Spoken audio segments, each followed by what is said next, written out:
Hello there. The other night I saw something really disturbing on the internet. Oh, it just upset me so much. It made me so angry.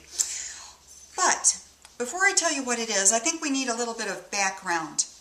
I went out about, I don't know, maybe about 4 months ago, and I went way out to the country where it was really dark, and I thought, I want to look at the stars, and I want to see the constellations again.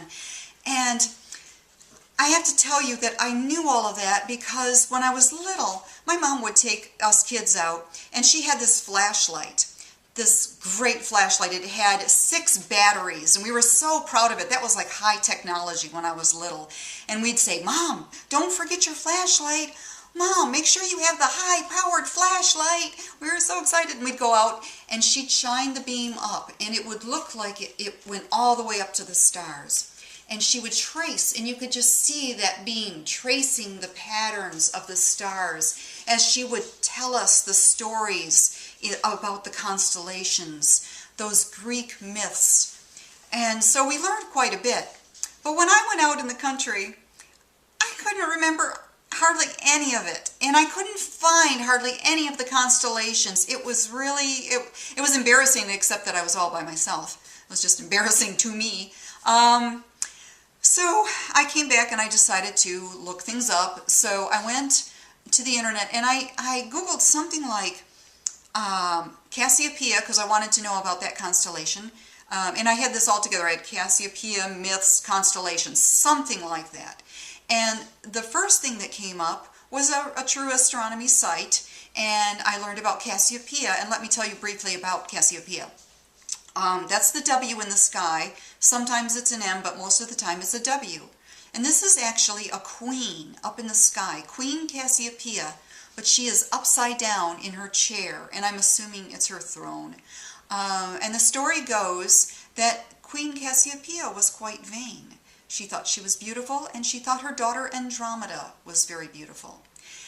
And I guess she said it one too many times, because the sea god Poseidon, he decided to punish her for being so pretentious. And he put her up in the sky for eternity, upside down in her throne. So I thought that was a real interesting thing. It was kind of like when women were starting to get punished. I think they were changing over a little bit at that time from goddesses to gods. And they still had some goddesses around, but I thought, you know, that's one example of where they're starting to kind of try to make women seem like they're kind of bad. But anyway, that's just me. That's just something I thought of. I don't know if it's true or not. But anyway, the second site right under the astronomy site was christiananswers.net.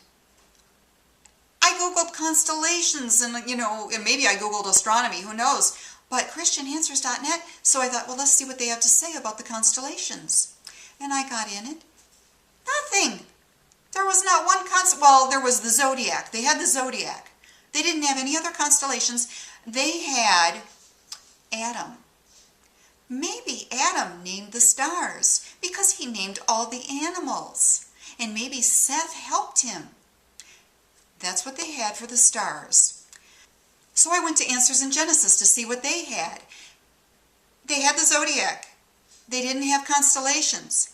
And they had the star in the east. They said, the star in the east was supernatural. It just showed up that one night because it's not there now. You can't find it now. And the reason is because it's supernatural. It was to guide the wise men.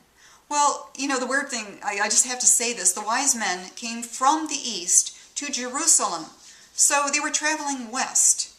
The star was in the east. And they were traveling west. And then they got to Jerusalem.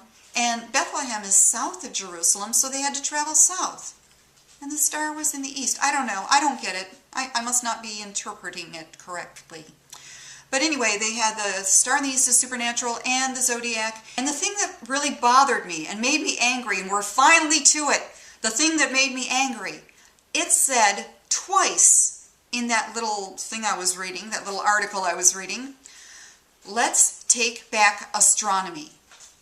They want to take back astronomy. And you know what that means? That means they would wipe out astronomy. They would want to wipe out all of the myths the Greek legends, the gods and the goddesses that were there before, the constellations, and of course anything scientific that's accurate they would want to wipe out. But that's their idea. Let's take back astronomy. Just horrible. I was so angry, and of course you can't write back to answers.net. You can't write back to whatever, they're both Answers, christiananswers.net and Answers in Genesis. You can't, it's just so frustrating. And I kept thinking, I've got to solve this. I've got to solve this. I've got to make sure they don't take back astronomy. But of course, we do have the internet. I realized a second later, and on the front of AOL, there's all the new science discoveries all the time. They just discovered a planet in the habitable zone. Is it habitable zone or habitable zone? I don't know. But anyway, I really don't have to take it all upon my little shoulders. So I don't have to worry about that. But I just thought they have to be the least moral people in the world.